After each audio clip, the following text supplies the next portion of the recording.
How do you revise your 11th after completing the syllabus.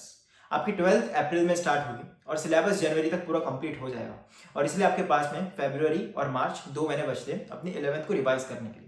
और ये video जितना ज़्यादा इंपॉर्टेंट उन सारे स्टूडेंट्स के लिए जिन लोगों की कोई बैकलॉग नहीं है, जिनकी प्रिपरेशन एकदम ऑन गोइंग चल रही है और उनको अपनी 11th कंप्लीट करना है, उतना ही ज़्यादा इंपॉर्टेंट ये होगा जिन लोगों के बैकलॉग क्रिएट है उन लोगों के लिए भी। अब डेफिनेटली जिन लोगों की 11th के बहुत सारे बैकलॉग है वो तो इस 2 महीने के दौरान सिर्फ और सिर्फ उस बैकलॉग को क्लियर करने पर फोकस करेंगे थ्रू वन शॉट लेक्चर या अदर लेक्चर्स के थ्रू।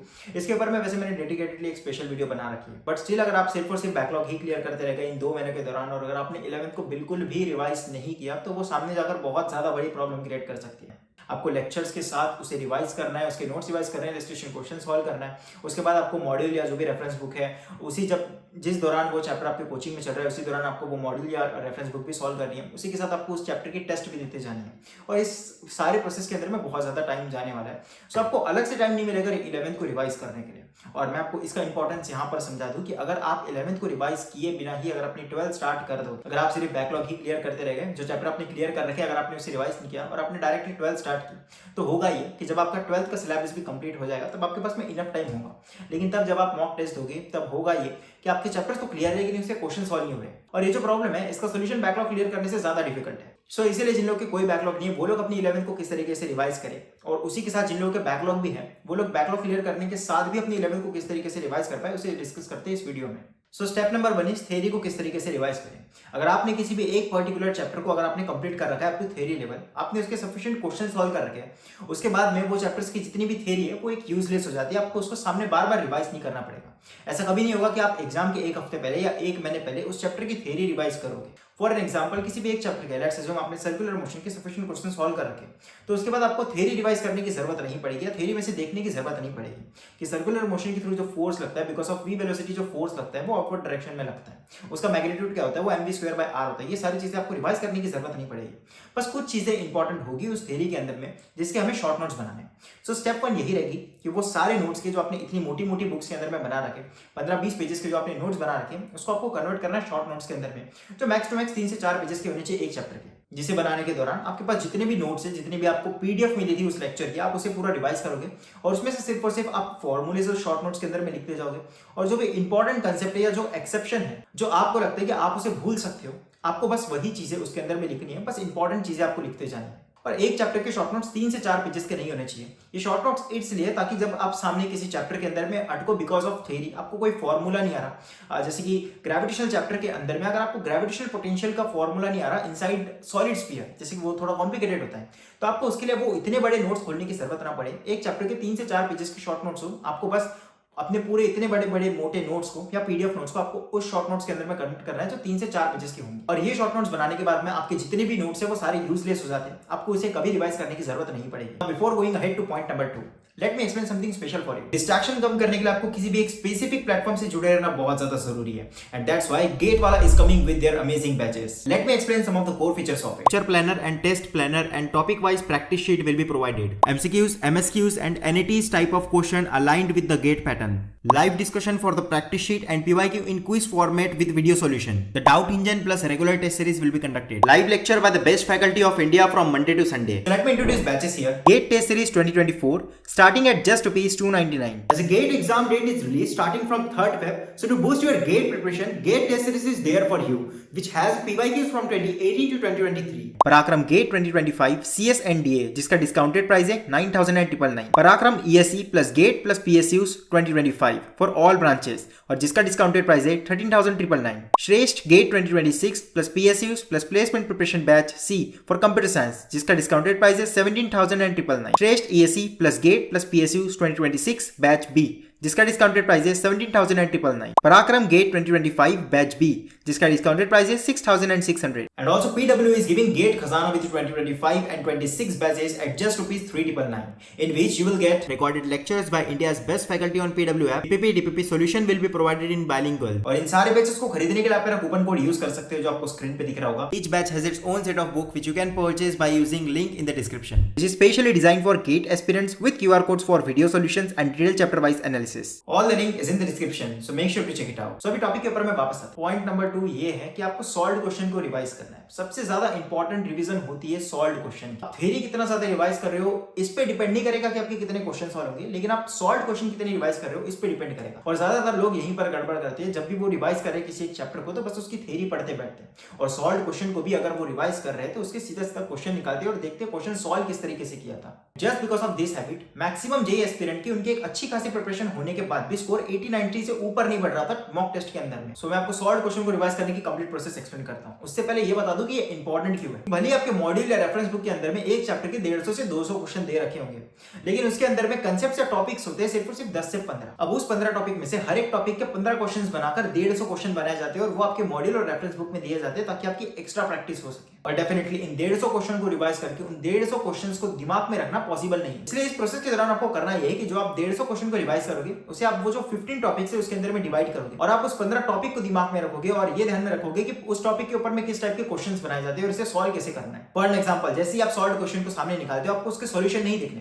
क्वेश्चन पढ़ते ही आपको दिमाग में ये सोचने की कोशिश करना है कि इसे सॉल्व कैसे किया जाए। आपको पूरा सॉल्यूशन दिमाग में नहीं लाना, बस कंडीशंस लानी है जिससे आंसर निकलेंगे। जैसे कि आप वर्टिकल सर्कुलर मोशन का क्वेश्चन सॉल्व कर रहे हो, आपको लोएस्ट पॉइंट की वेलोसिटी निकालनी है कि वो particle vertical circular motion complete कर दे। तो आपको ये पता होना चाहिए कि मुझे हाईएस्ट पॉइंट के ऊपर में टेंशन जीरो करनी पड़ेगी, उसके लिए मुझे mg = mv²/r करना पड़ेगा और यहां से वेलोसिटी निकलेगी, फिर एनर्जी कंजर्वेशन लगाकर लोएस्ट पॉइंट की वेलोसिटी आएगी। आपको उस क्वेश्चन को पढ़ते ही 10 सेकंड के अंदर में ये पूरी प्रोसेस को अपने दिमाग में रिवाइज करने की हैबिट डालनी है। और अगर आपके दिमाग में ये नहीं आ रहा कि मैंने इसे सॉल्व कैसे किया था, उसके बाद जाकर आप सॉल्यूशन देखो और सॉल्यूशन के थ्रू से रिवाइज करो। मेक श्योर कि रिवाइज करते समय आपको वो पूरी प्रोसेस याद रहनी चाहिए कि आपने कौन सी कंडीशन लगाई थी, कहां पर फोर्स बैलेंस करके आपका आंसर आया था। और जो क्वेश्चन आप रिवाइज कर रहे हो उन सारे क्वेश्चंस के सामने आपको लिखना है कि ये क्वेश्चन कौन से टॉपिक से था।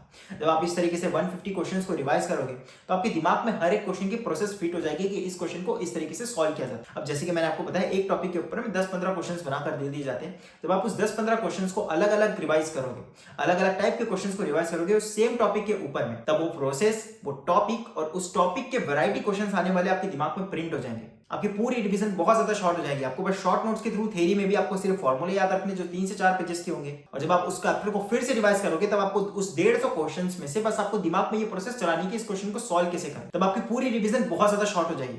आपको शॉर्ट नोट्स के लिए भी सिर्फ 3 से 4 पेजेस के नोट्स रहेंगे जिसमें सिर्फ और सिर्फ फॉर्मूलेज लिखे। उसके बाद जो आपके 150 सॉल्व क्वेश्चन है आपने उसको 15 टॉपिक्स के अंदर में डिवाइड कर दिया और सिर्फ उस 15 टॉपिक्स को ध्यान में रखा। डेफिनेटली इस प्रोसेस को फॉलो करने से मैं ये तो नहीं कहता कि आपके सारे क्वेश्चन सॉल्व होना स्टार्ट हो जाएंगे, लेकिन वहीं जहां आप 150 क्वेश्चन सॉल्व कर रहे थे और बहुत ज्यादा अनसर्टेनिटी थी कि आपको वो 150 क्वेश्चन याद नहीं रहेंगे कि किस तरीके से हर एक क्वेश्चन को सॉल्व किया था, आप 15 टॉपिक्स के अंदर में उसको डिवाइड करके उन सारे टॉपिक्स को याद रख सकते हैं। इससे ज्यादा बड़ी हेल्प आपकी तब होगी जब आप मॉक टेस्ट दोगे और आपका डाउट ये नहीं होगा कि मेरे से रोटेशनल मोशन के क्वेश्चन सॉल्व नहीं हो रहे।